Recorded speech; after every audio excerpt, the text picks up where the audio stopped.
it's ridiculous actually. We practice and practice, but the moment someone starts listening, everything changes. Our hands shake, memory slips, wrong notes appear everywhere. Let's talk about overcoming stage fright and performing under pressure. To keep this video focused and on track, I want to make it clear from the start that I won't be talking about how to prepare your pieces. That's a whole different topic, it's definitely related, but it deserves its own space, its own video. Of course, any piece you intend to perform but must be truly practiced and fully absorbed. Every position of the hand, every technical difficulty, everything should be repeated countless times until it feels effortless, until you can execute it without even thinking. So, for the purpose of this video, let's assume you're already taking good care of how you prepare your pieces and how you approach your technique. By the way, if you feel like your technique isn't quite flowing the way you'd like,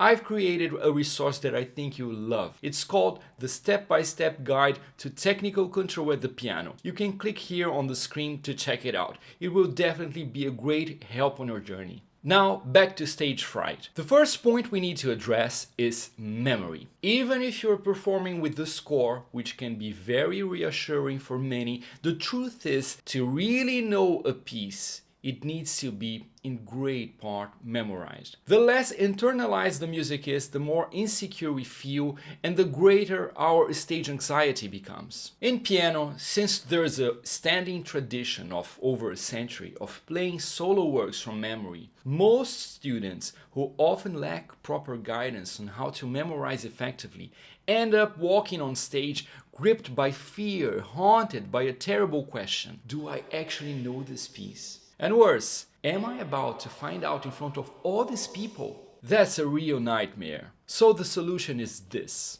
Either you have memorized the piece thoroughly and feel confident enough with the notes to recover, even if a memory slip occurs, or you perform with the score. If you choose to use the score, you must decide this well before the performance and practice consistently with the score in front of you. Don't switch plans at the last minute. It will only add confusion and increase your vulnerability on stage. The next key issue when it comes to stage fright is something that plagues us all: overthinking. Piano demands so much of our intellect.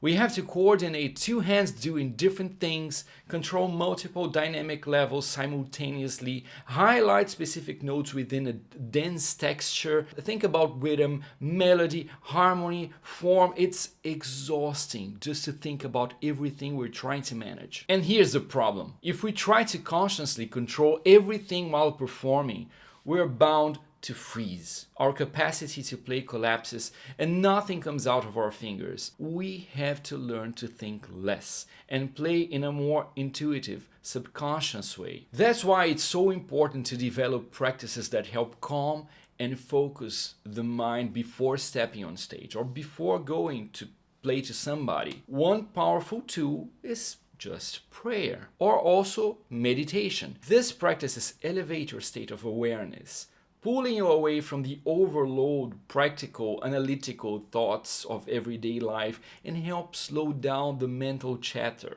Even just a few minutes of silence and inner focus can do wonders. Another simple but powerful technique is a breathing exercise. Inhale slowly for 4 seconds, then hold down your breath for another 4 seconds and exhale gently over 8 seconds. Do this cycle 3 times at least. It's incredibly effective at calming the nervous system and slowing down racing thoughts. And once you're on stage, if you must think of something, choose only one simple aspect at a time, like the melody line, stay with it, or the rhythmic pulse, or the bass line. Let the rest happen naturally. You must let it happen naturally. I know it's difficult, but you really must let it happen. Feel the music and let it unfold a little bit by itself. If your preparation and memorization were solid enough, this kind of natural flow will emerge for sure, especially when combined with the final, most essential ingredient. Turn the stage into your second home.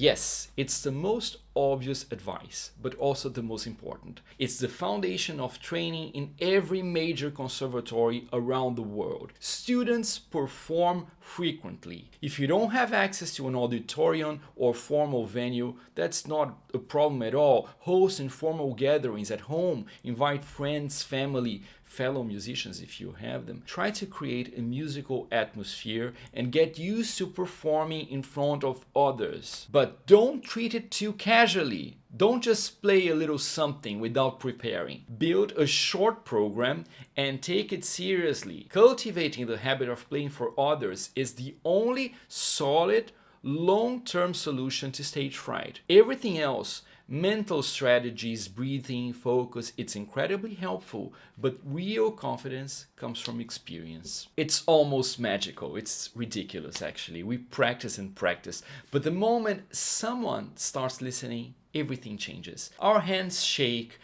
memory slips, wrong notes appear everywhere. That's why you need to study hard and put yourself in that situation regularly, weekly, if possible. Try performing the same piece several times in different settings. If you're working deeply and sincerely, something beautiful happens. The piece all of a sudden starts to flow, and performing it becomes routine, familiar, almost like home, and that's the place we want to reach. And if stage fright isn't really your issue right now, but rather the courage to start playing again after years away from the piano, then I highly recommend you watch the video here titled Returning to Piano After Years, Tips for Adult Learners. It's a gentle and honest conversation for those who are feeling that quiet desire to come back to the instrument, but don't quite know where or how to begin. Watch it, and if it resonates with you, leave a comment. I would love to know your thoughts. Don't forget to subscribe, hit the like button, and thanks for watching.